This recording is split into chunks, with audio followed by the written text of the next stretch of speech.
को क्या देगा हिंदी साहित्य इतिहास लेखन की परंपरा में। कल हमने हिंदी साहित्य इतिहास लेखन की परंपरा जो हम पढ़ रहे थे, कल सबसे पहले हमने क्या पढ़ा? सबसे पहले हमने पढ़ा कि सबसे पहला प्रयास किसके द्वारा किया गया था।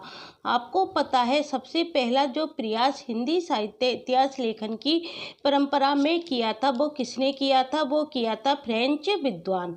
क्या नाम था उसका? फ्रेंच विद्वान का उसका नाम था गासा दा तासी। आप सबको पता है उस फ्रेंच विद्वान का नाम क्या था? गासा दा तासी। क्या नाम था उसका?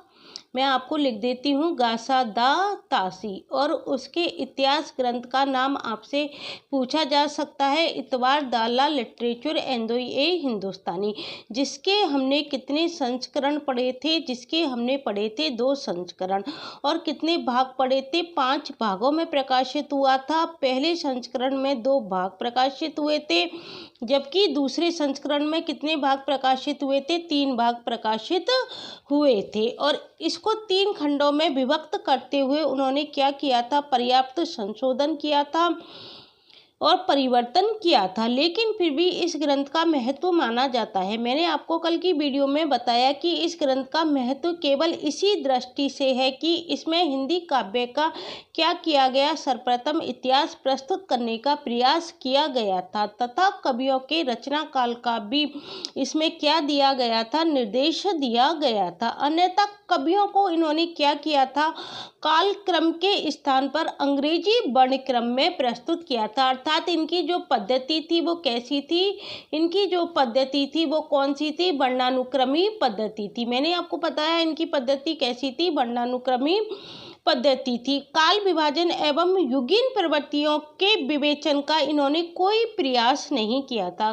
गासा दा तासी ने, अभी जो आरपीएससी 2nd ग्रेड का पेपर हुआ है हिंदी का, उसमें पूछा भी गया है कि काल विभाजन का सबसे पहला प्रयास किसने किया था? गासा दा तासी ने अपने इतिहास में काल विभाजन बिल्कुल नहीं किया। तो यही बात इसमें बताई गई है कि इन्होंने काल विभाजन का क्या नहीं किया था?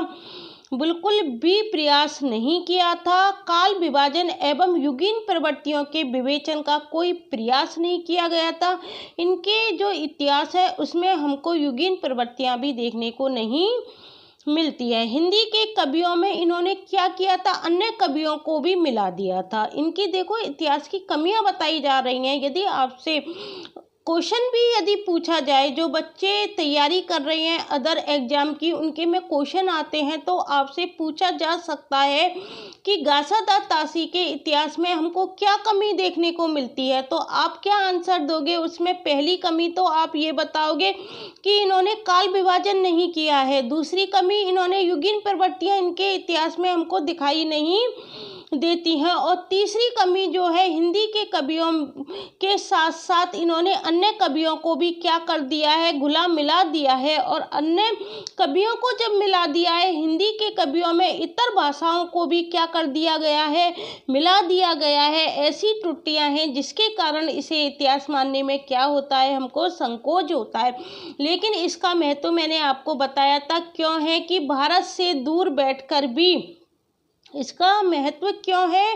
भारत से दूर बैठकर विदेशी भाषा में सर्वप्रथम इसका प्रयास करना भी क्या होता है? अपने आप में क्या होता है? कम महत्वपूर्ण नहीं है। ये सब मैं आपको नगेंद्र की किताब में से पॉइंट टू पॉइंट बता रही हूँ कि क्या क्या पूछा जा सकता है। विदेशी भाषा में उन्होंने प्रयास किया था इसलिए इनका महत्व है, और भारत से दूर बैठकर किया था तो इसलिए इनका महत्व माना जाता है। अपने आप में यह कम महत्वपूर्ण नहीं है। वस्तुतः किसी भी क्षेत्र में किए गए प्रारंभिक एवं प्राथमिक प्रयास का महत्व आप उसकी उपलब्धियों की दृष्टि से नहीं अपितु नई दिशा की ओर अग्रसर होने की दृष्टि से देख सकते हो। इनका महत्व क्यों माना गया है कि इन्होंने क्या है? सर्वप्रथम प्रयास किया था, इसलिए हम इनका महत्व मानते हैं कि इनका जो प्राथमिक महत्व है वो क्या है? इनकी उपलब्धियों की दृष्टि से नहीं अपितु नई दिशा की ओर अग्रसर अग्रसर होने की दृष्टि से क्या होता है,